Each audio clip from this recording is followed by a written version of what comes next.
Dan തോൽവി എന്നത് ഇത്തവണ CPM-നും CPI-ക്കും ഒരുപോലെ കനത്തതായിരുന്നു എന്നതിൽ തർക്കമില്ല. സ്ട്രൈക്ക് റേറ്റ് നോക്കിയാൽ ഒരു പക്ഷേ ആശ്വസിക്കാൻ പറ്റിയേക്കാം. എങ്കിൽ പോലും മന്ത്രിമാർ അടക്കം CPM-ൽ തോറ്റപ്പോൾ മന്ത്രിമാർ കരകയറി എന്നത്, എന്നാൽ പൂർണ്ണമായും എല്ലാ മന്ത്രിമാരും വിജയിച്ചില്ല എന്നതും CPI-ക്ക് തിരിച്ചടിയാണ്. പൊതുവിൽ ഈ സംസ്ഥാന സെക്രട്ടറിയെ മാറ്റണം, ബിനോയ് വിശ്വത്തെ ചുമതലയിൽ നിന്ന് മാറ്റണമെന്ന വികാരം പോലും CPI-ക്ക് ഉള്ളിലുണ്ട് എന്നാണ് അറിയാൻ സാധിക്കുന്നത്. ഡാൻ,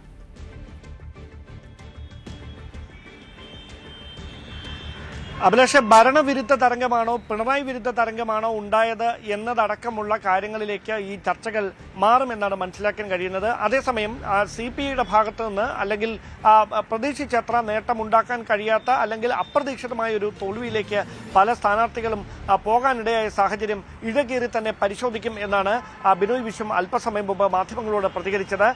അതിന്റെ പേരിൽ നെഞ്ചത്തടിച്ച് കരഞ്ഞുകൊണ്ടിരിക്കാനൊന്നും ഞങ്ങളില്ല, വിശദമായി തന്നെ പരാജയത്തിലേക്ക് നയിച്ച കാര്യങ്ങൾ പരിശോധിക്കും, വരുത്തേണ്ട തിരുത്തലുകൾ വരുത്തും, മാറ്റങ്ങൾ ഉണ്ടാകും. അത് സമഗ്രമായി തന്നെ എല്ലാ വശങ്ങളും പരിശോധിച്ചുകൊണ്ട് തീരുമാനങ്ങളിലേക്ക് കടക്കുമെന്നാണ് അദ്ദേഹം പറഞ്ഞു വെക്കുന്നത്. പക്ഷേ സ്വാഭാവികമായി ഈ പാർട്ടിക്ക് മുന്നണിയിൽ നേതൃത്വം നൽകിയ ആൾ എന്ന നിലയിൽ ഈ പരാജയത്തിന്റെ ഉത്തരവാദിത്വം അല്ലെങ്കിൽ അത് വിമർശനങ്ങളുടെ രൂപത്തിൽ അദ്ദേഹത്തിനും ഏറ്റുവാങ്ങേണ്ടി വരുമെന്ന കാര്യത്തിൽ സംശയമൊന്നുമില്ല. പക്ഷേ അതിനപ്പുറത്തേക്ക് അദ്ദേഹം സ്ഥാനത്ത് നിന്ന് മാറുമോ അല്ലെങ്കിൽ അത്തരത്തിൽ സമഗ്രമായൊരു പൊളിച്ചെഴുത്തിലേക്ക് കടക്കുമോ എന്നതൊക്കെ കാത്തിരുന്ന് തന്നെ കാണേണ്ടി വരും. രാവിലെ പാർട്ടിയുടെ യോഗങ്ങളിൽ അടക്കം, CPI-യുടെ പല യോഗങ്ങളിലടക്കം ഇതിനു മുമ്പ് ഉയർന്നു വന്ന വിമർശനം എന്നത് പല വിഷയങ്ങളിലും തിരുത്തൽ ശക്തിയാകാൻ നേരത്തെ CPI-ക്ക് സാധിച്ചിരുന്നു മുന്നണിയിൽ നിന്നുകൊണ്ട്. ഇപ്പോൾ CPM എന്ത് തീരുമാനിക്കുന്നോ, പിണറായി വിജയൻ എന്ത് തീരുമാനിക്കുന്നോ അതിനെ ശരിവെച്ചുകൊണ്ട് മാത്രം മുന്നോട്ട് പോവുകയാണ്. എനിക്ക് തോന്നുന്നു ഒരു പക്ഷേ PM ശ്രീ പദ്ധതി അല്ലേ, ആ പദ്ധതിയുമായി ബന്ധപ്പെട്ട് മാത്രമായിരിക്കാം ഈ അടുത്ത കാലങ്ങളിൽ CPI മുന്നണിക്കകത്ത് ഏറ്റവും വലിയൊരു പ്രതിഷേധവും എതിർസ്വരവും ഉയർത്തിയത്.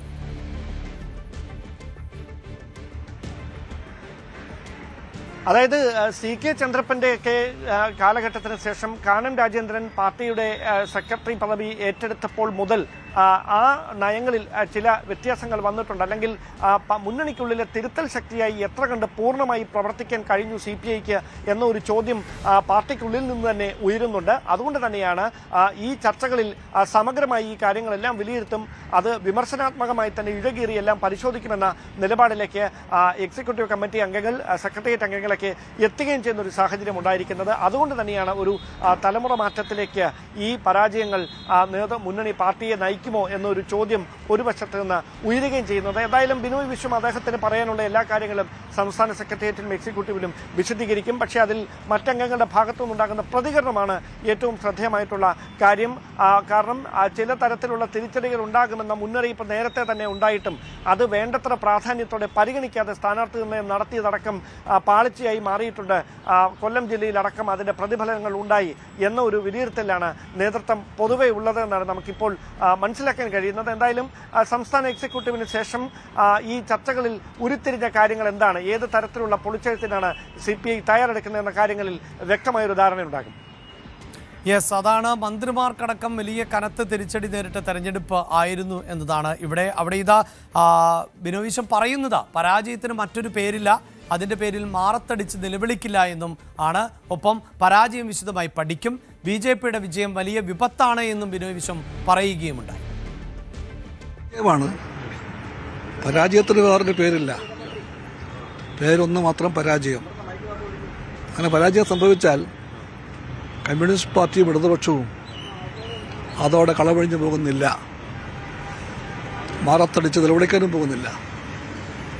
ഞങ്ങളതിന് പാഠങ്ങൾ പഠിക്കും, ഗൗരവമായി പഠിക്കും. എവിടെയെല്ലാം വീഴ്ചയുണ്ടായി, എന്തെല്ലാം കുറവുണ്ടായി, ഇതെല്ലാം നോക്കും. എന്നിട്ട് എന്തെല്ലാം മാറ്റം വേണമോ ആ മാറ്റങ്ങളെല്ലാം വരുത്തും. എവിടെയെല്ലാം തിരുത്തൽ വേണമോ ആ തിരുത്തലും വരുത്തും. കമ്മ്യൂണിസ്റ്റ് പാർട്ടിക്കും ഇടതുപക്ഷത്തിനും മുമ്പോട്ടേ പോകാൻ പറ്റും. ഞങ്ങളിവിടെ ഉണ്ടാകും, ജനങ്ങളുടെ കൂടെ. ഇത്രത്തോളം വലിയ പരാജയം പ്രതീക്ഷിച്ചിരുന്നു? ഇല്ല. അതൊരു ഭരണവിരുദ്ധ വികാരമാണ്. അല്ല, ഞങ്ങളെല്ലാം പ്രതീക്ഷയ്ക്ക് അതീതമായിട്ടുള്ളൊരു ഫലം ഉണ്ടായിരിക്കുന്നത്. അപ്പോൾ അതേപ്പറ്റി ഗൗരവമായി പഠിക്കേണ്ടതുണ്ട്, എല്ലാ തലങ്ങളിലും പഠിക്കണം. അതിനുവേണ്ടിയുള്ള ഒന്നാം സ്റ്റെപ്പാണ് ഇപ്പോൾ പാർട്ടി കമ്മിറ്റി കൂടാൻ പോവുകയാണ്.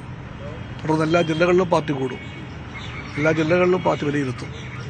അതിൻ്റെ എല്ലാം വെളിച്ചത്തിൽ വളരെ വൈകാതെ സ്റ്റേറ്റ് കൗൺസിൽ യോഗം ചേരും. പാർട്ടി വേണ്ട മാറ്റങ്ങൾ വരുത്തി മുന്നോട്ട് പോകും. ലോക്സഭാ തെരഞ്ഞെടുപ്പ് കഴിഞ്ഞപ്പോൾ തിരിച്ചുവെന്ന് പറഞ്ഞു, തദ്ദേശം കഴിഞ്ഞപ്പോൾ പാർട്ടി തിരിച്ചു മുന്നോട്ട് പോകുമെന്ന് പറഞ്ഞു. എന്നിട്ടും ആ തിരുത്തലൊക്കെ ഉണ്ടാകുന്നുണ്ട്. പക്ഷേ ഇത് ഞങ്ങളെല്ലാം കാണാത്തൊരു അടികൾക്കുണ്ടായിട്ടുണ്ട്. ഒരു പാർട്ടിക്കും ഇടതുപക്ഷത്ത് മുൻകൂട്ടി കാണാനാകാത്ത അടികൾക്കുണ്ടായിട്ടുണ്ട്. അതേപ്പറ്റി ഞങ്ങൾ പഠിക്കണം. യെസ്, ആ അടിയൊഴുക്ക് എങ്ങനെയുണ്ടായി എന്നത് പഠിക്കും എന്നാണ് CPI പറയുന്നത് എങ്കിൽ അത് തന്നെയാണ് CPIഎമ്മിനും മനസ്സിലാക്കേണ്ടത്, എന്താണ് സംഭവിച്ചത് എന്ന്. അതിനു മുമ്പ് ഒരു പ്രതിപക്ഷ നേതാവിനെ തെരഞ്ഞെടുക്കേണ്ടതുണ്ട്. കൂടുതൽ വാർത്തകൾക്ക് News 18 Keralam YouTube channel subscribe ചെയ്യുക.